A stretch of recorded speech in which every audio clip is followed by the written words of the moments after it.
ሰላም ጤና ይስጥልን። በመላው ዓለም የምትገኙ የተወደዳችሁ የሮሃ ቲቪ ተከታታዮች የሰኔ 1 2018 ዓ.ም የረፋድ ዜናዎችን ይዘንላችሁ ቀርበናል። ፋኖ አብይና ተመስገን ወደ አማራ ክልል ሊያደርጉት ባሰቡት ጉዞ ላይ ማስጠንቀቂያ ሰጥቷል። ህዝቡን ጨምሮ ማንም እንዳይንቀሳቀስ ሲል አሳስበዋል። በክልሉ እየተካሄዱ ያሉ ውጊያዎች ተጠናክረው ቀጥለዋል። ለአርበኛ ዘመነ ቅርብ ነው የተባለው የፋኖ አመራርን በሚመለከት የተሰራጨ መረጃ አለ። መረጃው ምን ይላል? በስፋት ዳሰነዋል። ብልጽግና በትግራይ ዳግም የድሮን ጥቃት ፈጽመዋል። ኢሳያስ አፈወርቂ ተንቀሳቅሰዋል።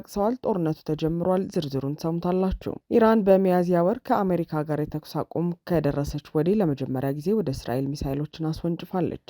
አድማጭ ተመልካቾቻችን አብራችሁ ልትቆዩ ከፈቀዳችሁ እነዚህ መረጃዎች በዝርዝር የምናሰማችሁ ይሆናል። የሮሃ ቲቪ ወቅታዊና ሀቀኛ መረጃዎች እንዲደርሷችሁ ቻናሉን ሰብስክራይብ፣ ላይክ እና ሼር በማድረግ አሁኑኑ ቤተሰብ ይሁኑ።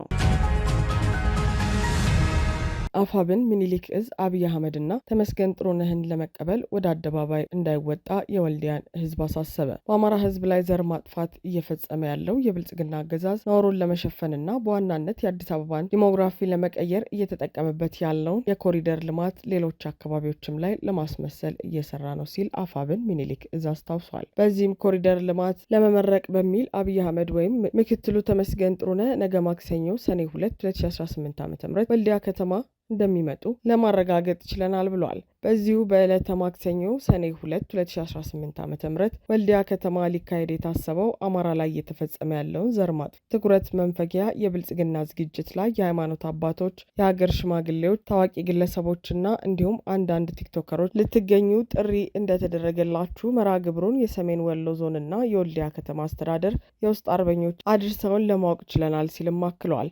በመሆኑም የአማራ ህዝብ ላይ ዘር ማጥፋት እየተፈጸመ ባለበት በዚህ ጊዜ እንዲሁም ሰሞኑን ኦሮሚያ የአርሲ ኦርቶዶክሳውያን በግፍ በታረዱበትና በተጨፈጨፉበት አሁንም ታቦት ተሸክመው ስደት ላይ ባሉበት ነባራዊ ሁኔታ የሰሜን ወሎ ሀገረ ስብከትና የወልዲያ ከተማ አስተዳደር ቤተ ክህነት የሃይማኖት አባቶች ምዕመናን ገዳይ አሰማርቶ እያስጨፈጨፈና እየጨፈጨፈ ያለው የአገዛዙ ድግስ ላይ ባለመገኘት አባታዊ ግዴታችሁን እንድትወጡ ሲል በጥብቅ መልእክቱን አስተላልፈዋል። ከዚህ ውጭ ግን ዓለማዊ ህይወት ላይ ያሉ አርቲስቶች ሳይቀሩ አርሲ ላይ በግፍ ለታረዱና ለተጨፈጨፉ ወገኖቻቸው ቅድሚያ በመስጠት የአዲስ አበባው የብልጽግና የሙዚቃ ድግስ ላይ ባልተገኙበት ሁኔታ መሀል ወልዲያ ከተማ በህዝባችሁ መካከል ሆናችሁ ይህንን የማታደርጉና ቀላል የሚባለውን መስዋዕትነት የማትከፍሉ ከሆነ የሃይማኖት ልጆቻችሁን በግፍ እያረዱና እየጨፈጨፉ ካሉት የብልጽግና ሹማምንቶች ለይተን እንደማናያችሁ ልናሳውቃችሁ እንወዳለን ብለዋል። መጨረሻም ከላይ በዝርዝር ለተገለጻችሁ አካላቶች እንዲሁም ለወልዲያ ከተማና አካባቢው ማህበረሰባችን በዕለተ ማክሰኞ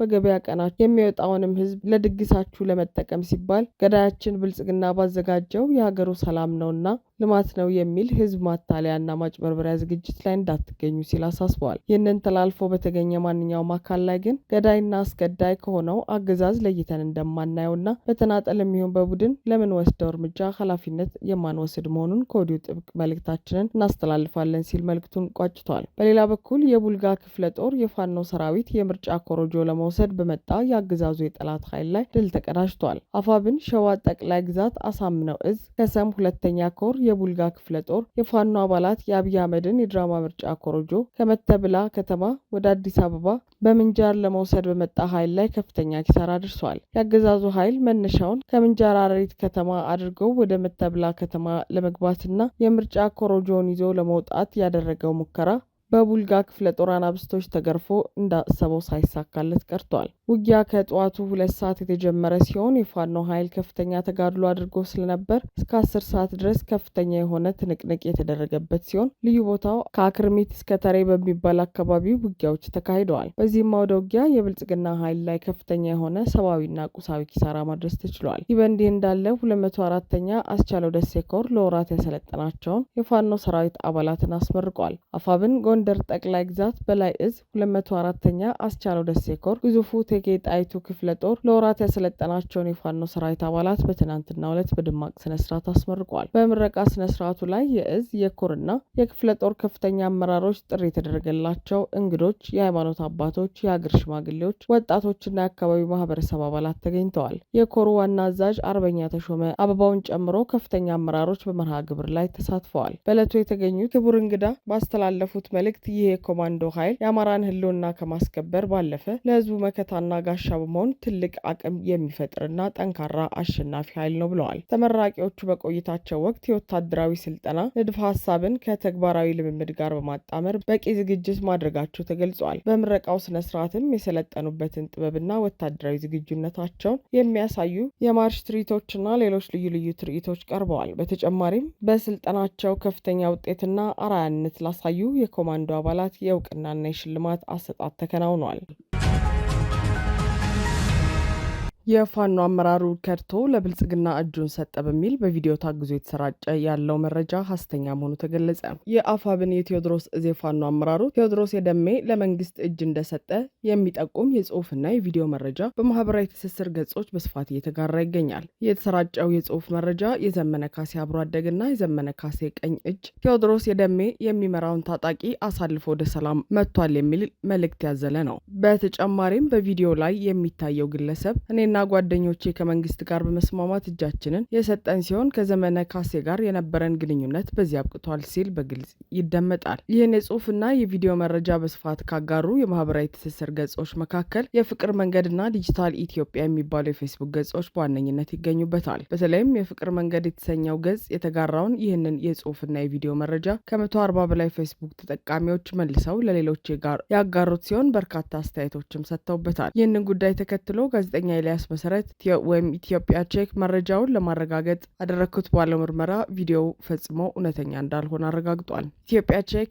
የጉግል ምርት የሆነውን ሴንዛይዲ ዲቴክተር የተባለውን ዘመናዊ ቴክኖሎጂ መተግበሪያ በመጠቀም በቪዲዮ ላይ ባደረገው ማጣራት የተሰራጨው ምስል ትክክለኛ ሰውን እንደማያሳይ ደርሶበታል። በዚሁ የምርመራ ውጤት መሰረት በቪዲዮ ውስጥ የሚታየው ምስልም ሆነ የሚያሳየው ድምጽ በሰው ሰራሽ አስተውሎት ወይም አርቲፊሻል ኢንቴሊጀንስ ቴክኖሎጂ አማካኝነት ሙሉ በሙሉ የተቀነባበረ የፈጠራ ውጤት መሆኑን አረጋግጧል።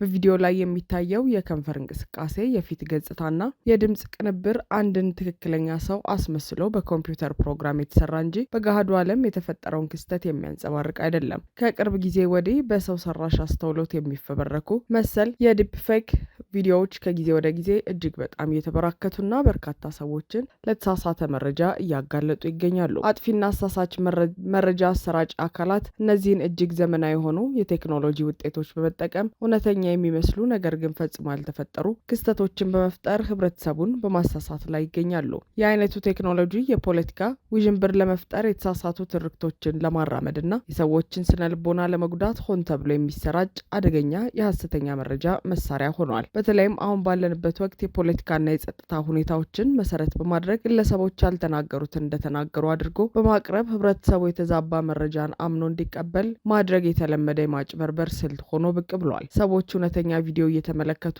እንደሆነ በማሰብ እንዲታለሉና የተዛባ መረጃን ለሌሎች በማጋራት በማህበረሰቡ ውስጥ አለመተማመንን መፍጠር የዚህ አይነቱ ዋና ዓላማ ነው። ስለሆነም የማህበራዊ ሚዲያ ተጠቃሚዎች ይህንን እያደረገ የመጣውን የሰው ሰራሽ አስተውሎት አደጋ በሚገባ ተገንዝበው ከፍተኛ ጥንቃቄ እንዲያደርጉ እንመክራለን። ማንኛውም አጠራጣሪና ተአማኒ ባልሆኑ የመረጃ ምንጮች ወይም ግለሰቦች የሚጋሩ የምስልና የቪዲዮ መረጃዎችን ልክ እንዳዩት ከማመናችንና መልሰን ለሌሎች ከማጋራታችን በፊት ተገቢውን ማጣራት ማድረግ አለብን። ቪዲዮዎች ያልተለመደ የአይን ብልጭታ፣ ከድምጽ ጋር የማይሄድ የከንፈር እንቅስቃሴ ወይም ተፈጥሯዊ የሆነ የቆዳ ገጽታ ካላቸው የሰው ሰራሽ አስተውሎት ውጤቶች ሊሆኑ ስለሚችሉ በጥሞና መመርመር ያስፈልጋል። የብልጽግናው አገዛዝ በትግራይ ክልል በድጋሚ የድሮን ጥቃት መፈጸሙ ተነገረ። ትናንት እሁድ ግንቦት 30 2018 ዓ.ም አመሻሹ ላይ በትግራይ ክልል ከሽራሮ አቅራቢያ ሸምበኒላ በተባለ ስፍራ የብልጽግናው አገዛዝ አዲስ የድሮን ጥቃት መፈጸሙ ታውቋል። ይህ በሶስት ቀጠና ውስጥ በትግራይ የተፈጸመው ሁለተኛው ጥቃት ሲሆን ከቀናት በፊት የተካሄደውን ተመሳሳይ ጥቃት ተከትሎ ህወሓት ባወጣው መግለጫ የፌዴራል መንግስቱን ማውገዙ ይታወሳል። የትናንቱ የድሮን ጥቃት የጦር መሳሪያ በጫኑ ተሽከርካሪዎች ላይ ያነጣጠረ መሆኑ ተነግሯል። ከሁለት ቀናት በፊት የተካሄደው ጥቃትም በተመሳሳይ ወታደራዊ ተሽከርካሪዎችና ታጣቂዎች ላይ ያነጣጠረ እንደነበር መረጃዎች ጠቁመዋል። እነዚህ ጥቃቶች እየተፈጸሙ ያሉት ህወሓት ክልሉን ወደ ማስተዳደር መመለሱን ማሳወቁን እንዲሁም አብይ አህመድ በህወሓትና በኤርትራ መንግስት መካከል እየተደረገ ነው ያሉትን ግንኙነት አስመልክቶ መግለጫ ባወጡ ማግስት ነው። ብልጽግና በተደጋጋሚ በትግራይ ክልል እየፈጸመ ያለው የድሮን ጥቃት ጦርነቱን እንደ መጀመሪያ እየተቆጠረ ነው። ህወሓት ይህን የብልጽግና የድሮን ጥቃት እንደ ጦርነት ጅማሬና አዋጅ እንደሚቆጥረውም በመግለጫው አንስተዋል። የኤርትራው ፕሬዝዳንት ኢሳያስ አፈወርቂ ግብጽ መግባታቸው ታውቋል። ኢሳያስ ወደ ግብጽ ጉዞ ያደረጉት በኤርትራ ድንበር ባሉ የትግራይ አካባቢዎች ላይ ብልጽግና ጥቃት እየፈጸመ ባለበት ወቅት ነው። እንዲሁም አብይ አህመድና ብርሃኑ ጁላ ለመጀመሪያ ጊዜ ስለ ጽምዶ በተናገሩበትና ዛቻ ባሰሙበት ወቅት ነው። ኢራን በሚያዝያ ወር ከአሜሪካ ጋር የተኩስ አቁም ከደረሰች ወዲህ ለመጀመሪያ ጊዜ ወደ እስራኤል ሚሳይሎችን አስወነጨፈች። የእስራኤል ጦር የቴህራን ጥቃትን ተከትሎ በምዕራብና ማዕከላዊ ኢራን በሚገኙ ወታደራዊ ኢላማዎች ላይ ጥቃት መፈጸሙን አስታውቋል። የኢራን አብዮታዊ ዘብ ሚሳይሎቹ ለሳምንት የሚቀጥለው ጥቃት የመጀመሪያ ነው ሲል ገልጿል። የእስራኤል ጦር በቴሌግራም ገጹ ላይ ከጥቂት ደቂቃዎች በፊት የእስራኤል አየር ኃይል የኢራን አሸባሪ አገዛዝ ንብረት የሆኑ በምዕራብና ማዕከላዊ ኢራን የሚገኙ ወታደራዊ ኢላማዎችን ደብድበዋል ሲል ጽፏል። እስራኤል በበኩሏ በሰሜናዊ እስራኤል ሚሳኤሎችን ማክሸፏን ገልጻ የደረሰ ጉዳት ስለመኖሩ ግን ያለችው የለም። እሁድ ዕለት እስራኤል በደቡባዊ ቤይሩት የሂዝቦላ ኢላማዎች ላይ ድብደባ መፈጸሟን አስታውቃለች። የጦሩ ቃል አቀባይ ኢራን ትልቅ ስህተት ሰርታለች ሲሉ ተናግረዋል። ፎክስ ኒውስ በበኩሉ ትራምፕ ኢራንን ይበቃል፣ ወደ ድርድር ጠረጴዛ ተመለሺ ሲሉ መናገራቸውን ዘግበዋል። የአሜሪካው ፕሬዚዳንት ዶናልድ ትራምፕ ለአክሲዮስ የእስራኤሉ ጠቅላይ ሚኒስትር ለኢራን ሚሳኤሎች ያጸፋ ምላሽ እንዳይሰጥ እንደሚነግራቸው ገልጸዋል። አሁን ደውለት አለውና ያጸፋ ምላሽ እንዳይሰጥ እነግረዋለሁ ብለዋል። ሁለቱም የራሳቸው ደስታን አግኝተዋል። እስራኤል አጥቅታለች፣ እናም ኢራን አጥቅታለች፣ ተጨማሪ አንፈልግም ሲሉ አክለዋል። ከኢራን ጋር ወደ መጨረሻው ስምምነት ተቃርበናል። ጥሩ ስምምነት ነው የሚሆነው። አሁን እየሆነው ባለው የተነሳ ይህንን ማጣት አልፈልግም ማለታቸውን አክሲዮስ ዘግበዋል። ትራምፕ አክለውም እስራኤል ዳግም ጥቃት ከፈጸመች ግጭቱ ለ47 ዓመታት ወይም እንደ 3000 ዓመታቱ ይቀጥላል ብለዋል። አክሲዮስ ትራምፕ ለኔታንያሁ መደወላቸውን ጨምሮ ዘግበዋል። የእስራኤል ጦር በበኩሉ በቴሌግራም ገጹ ላይ ሌተናል ጀነራል አልዛሚርን በመጥቀስ ጠላትን በቁርጠኝነት ትዕዛዝ እንደተሰጠን መደብደብ እንጀምራለን ብሏል። አድማጭ ተመልካቾቻችን የሰዓቱ የሮሃ ቲቪ ዜናዎች የተከታተላችኋቸውን ይመስሉ ነበር። አብራችሁን ስለነበራችሁ ከልብ እናመሰግናለን። ሰላም።